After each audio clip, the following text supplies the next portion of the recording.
Hi, I'm Ellen McCauley. I'm at Pray It Off. I'm in Syracuse, New York, and I'd like to direct everyone's attention to the back of the food log because there's a couple of quotes that I put in there today for two reasons. I was on the phone with a lot of people this past week, and one Pray It Off member and I were chatting, and I think with her it was via email, and we talked about the weight loss struggle and how it's never really been about food.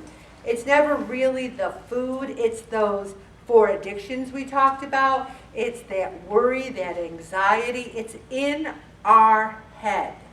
And so if our addiction's in our head, we have to work on our head. We have to work on getting peace in our head so that we can attack those things that we're struggling with. And it starts with a belief. Believe that you can run farther or faster. Believe that you're young enough, old enough, strong enough, and so on to accomplish everything you want to. Don't let worn out beliefs stop you from moving beyond yourself. And not only are our beliefs worn out, but so often we're worn out. You get up, you get dressed, you go to work, you come home, you eat dinner, you watch Jeopardy, you go to bed, you get up, you get dressed, you go to work, and it goes on. And then you get into this rut. You don't go to bed early enough. You just feel like the pressures of the world are on you. You're worn down and you think only ice cream can make it better. And there's that 2 minutes that Mary Ellen talked about where you're not thinking about being worn out and maybe you'll get some energy and then you weigh in and go, how did that happen? And I like the quote that says, life is not a journey to the grave with the intention of arriving safely in a pretty and well-preserved body, but rather to skid in broadside, thoroughly used up, totally worn out, and loudly proclaiming, wow, what a ride. And I like that too. But there's a different kind of worn out from doing things you love. I love doing Pray It Off. And I actually love my job because God gave me a job where He used everything I ever did in my life to get to this point to help people. I'm blessed because every day I get to help people. And isn't that what we're put on this earth to do? So I like both that quote. And then I came across a couple of articles that I really, really want to share with the group. And the first one is the things, let me get there. It says 30 things to stop doing to yourself. When you stop chasing the wrong things, you give the right things a chance to catch you. Now, there's a couple of people in the group, and please don't get mad if I use your example, because no one knows who you are. It could be any one of the people in the room. A couple of people in the room are retired, but they have a part-time job. They do, seasonal or whatever. They do a job. So they'll say, I can't exercise or eat healthy because I have to work now. Well, I'm going to work every day and I'm doing Pray It Off and my family has a lot of demand. So we tell ourselves these things. Well, I can't. How can I exercise now? I'm going to work. Or how can I exercise now? I got a babysitter. I need to do this. We tell ourselves these stories and then we believe them. We believe them. We think we're too busy to exercise or eat healthy. Anyone can start today and make a new ending. Anyone. You can. We all can. And they give you some tips here. Stop spending time with the wrong people. If there's people that you go out to lunch with or dinner with and they say you're fat while at the same time telling you to eat pizza and cake, then you really don't need to spend a lot of time with them. What you say is, oh my gosh, I'd love to get together, maybe next month, maybe next week. Delay, delay, delay. Don't spend time with people who do not make you feel good about yourself. I have a rule. If there's somebody that is a friend of mine, and I'm talking to them or I'm with them, and they leave, I want to have a friend that will say, I love Ellen. Ellen means the world to me. I don't want the kind of friend that says, didn't Ellen's hair look like crap? And I know she likes to buy stuff at garage sales, but that outfit looked like crap on. I want people to think good of me because I'm thinking good of you. I don't want people who are going to say, I think she's beefing up again, you know? We need to really surround ourselves with good people. And then here's another one. Stop running from your problems. We all have a problem here. We have a problem with food. Wanting too much of it, wanting the wrong things with that. We need to face it head on. The thing is, our addiction might kill us, but it's going to take 30 or 40 years. We don't have an addiction to something that we could overdose on. I mean, I know many times we might have overdosed on Girl Scout cookies, but it didn't kill us. You know what I mean? So we are blessed that we have an addiction that we can learn, adapt, and solve over the course of time. Then I talked about this. Stop lying to yourself. We lie to ourselves. We always do. Well, I'm going to start on Monday because I work so hard, I try so hard, nobody understands me, I have such a rough life, I had a rough week, my life's just a nightmare, I need. Stop putting your own needs on the back burner. There's a way to tackle your needs without using food.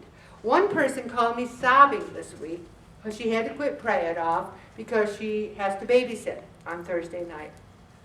There was other alternatives besides this person, but she could not say no. It wasn't in her DNA. So she didn't want to quit. She really wants to come. She's crying. She wasn't just doing it to make me not come down hard on her. I don't come down hard on people. I really don't. So the thing is, your grandchildren will know you love them whether you babysit with them for an hour on Thursday night. If you're the only game in town and it's an emergency, that's one thing. But you need to think of your own needs. And stop trying to be someone you're not. I don't know. I don't see this group as having a big issue with that. I don't see us trying to keep up with the Joneses, but I do see us, many of us, holding on to the past too much. You can't start the next chapter of your life if you keep rereading your last one. And it's funny, we can reread the chapters of our past life, and the story isn't going to change. If you pick up Gone with the Wind tomorrow, Scarlett's still going to say, I'll think about that tomorrow. She's not going to say, I'm going to deal with that right now. I'm going to deal with my problems immediately. Rhett, get over here. No, it's the same ending. It's the same as our lives. Why do we keep revisiting the past when it doesn't change? And we can't change it. We cannot go back in time and change it. We need to stop being scared of the past, stop being scared we'll make a mistake, and stop regretting the things you did far more than the things you didn't do. Stop berating yourself for old mistakes. I said that. Every single thing that has ever happened in your life is preparing you for a moment that is yet to come. I love that. Every single thing that has ever happened in your life is preparing you for a moment that is yet to come. Because Jesus, God, the Holy Spirit, they have a plan. Mary Ellen put it perfectly when she was talking about the Bible verse. We have our own demands. I want it now. This isn't what I wanted. This is something that's out of the scope of what I wanted. And God's saying, be patient, be patient. Stop trying to buy happiness. You know, are you not appreciating the love, laughter, and the passion of lives? There's so many things that are so inexpensive that just make us, I'm happy to read a good book. You know, I get it from the library. It didn't cost me a cent. Love it. Stop looking to others for happiness. And you know what I feel that people in this group sometimes do? They look to others for their unhappiness. They say, Ellen, I wanted to lose weight, but my husband keeps buying me candy. My husband keeps wanting to go out to dinner, and he orders for me.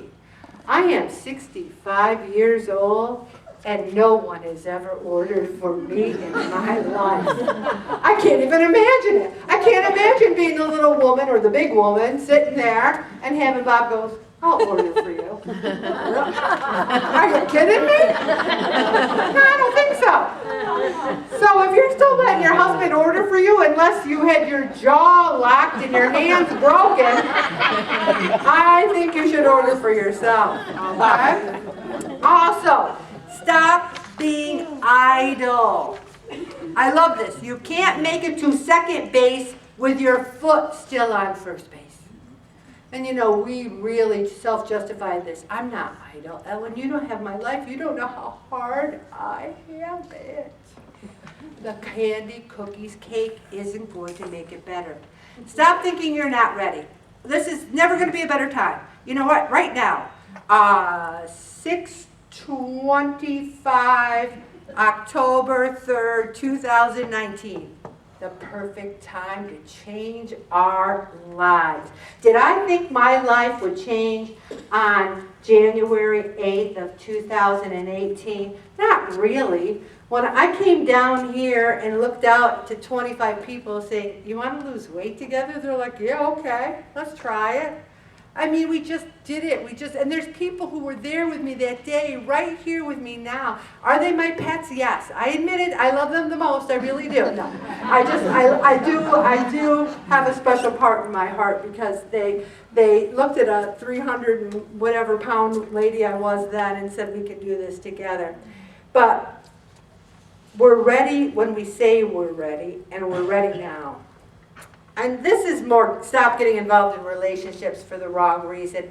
Now, I'm really not getting involved with any relationships right now because my husband really wouldn't like that very much.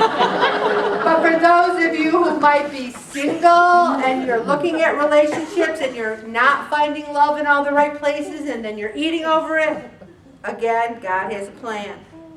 Stop trying to compete. Now, I don't want anyone going home and going, I can't stand that Judy. She just joined and she lost 10 pounds already.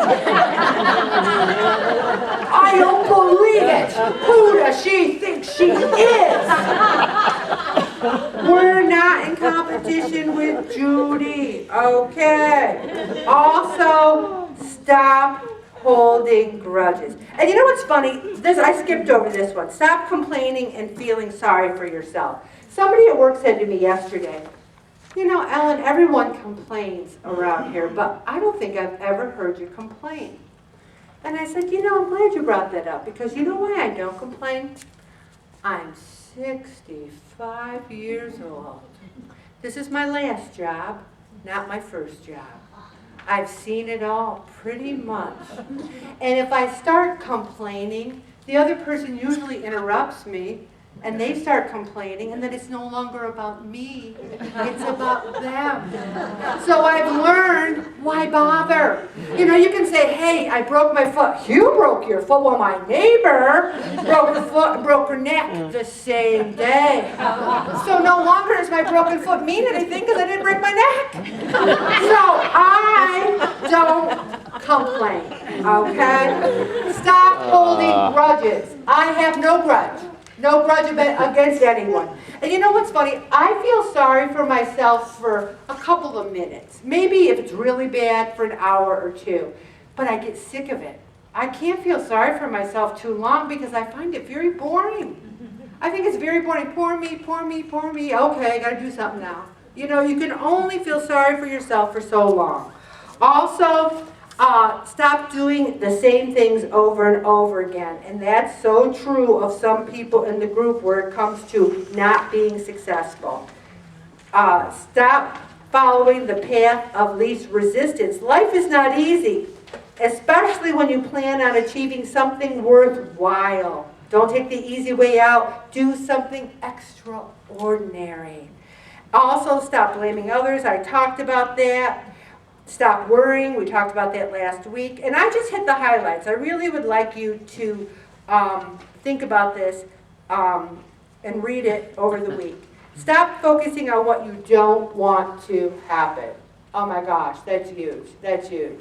I started that around when I saw Montana had a foot of snow. I'm like, oh my gosh, that's gonna be us. I'm gonna have trouble getting off the hill. I'll probably hit a tree. I'm going 5 miles an hour. Even if I hit a tree, what's gonna happen? You know, I'm not on 690 or 81. Ellen, grow up, would you? Stop being ungrateful. If there's one thing my mother taught me, and there was a phrase for it, if you were an ungrateful pup, it was one of the pup. Anyone ever hear that phrase? It's an Irish phrase, being an ungrateful pup. Why, you ungrateful pup. That was one of the worst things my mother, could ever say to one of us kids. So we grew up making sure we were grateful and not ungrateful pups. So be grateful. Have some gratitude. I'm going to stop right there, Bobby.